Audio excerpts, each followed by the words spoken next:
Pero, at una na nga, that system, Cotabato Trench is layo. is compared within Visayas system, di ba? Sa atong fault system sa Visayas, sa Cebu particularly. So, they are different fault system o trench.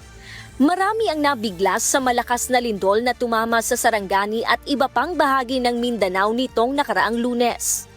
Bagamat nilinaw ng Philippine Institute of Volcanology and Seismology Region 7 na walang direktang kaugnayan ang nasabing lindol sa Visayas, patuloy pa rin itong binabantayan ang posibilidad ng malakas na lindol sa probinsya ng Cebu.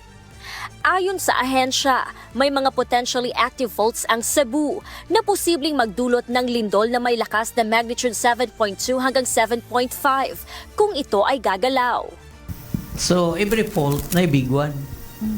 Since natay potentially active fault sa Cebu, natay big one.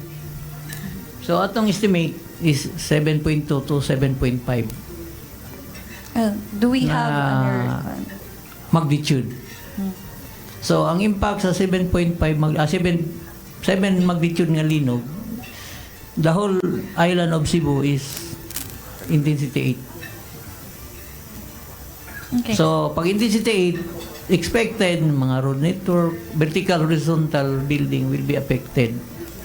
Bagamat wala pang naitatalang paggalaw sa nakalipas na 5,000 taon mula sa Central Cebu Fault, nananatili itong isang bitak sa lupa na maaaring maging aktibo at pagmulan ng malakas na lindol.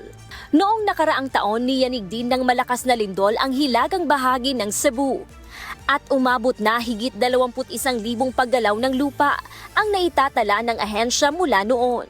Bagamat walang direktang kaugnayan ang nangyaring lindol sa Mindanao sa mga fault system sa Visayas, patuloy naman ang ginagawang monitoring ng mga otoridad sa posibilidad ng isang malakas na lindol o ang tinatawag na the big one sa Cebu dahil sa pag-iral ng potentially active faults sa lalawigan. Kaugnay nito ay muling pinaalalahanan ang publiko na manatiling handa at mapagmatsyag. Gladys Tuwabi, humahataw sa balita ngayon.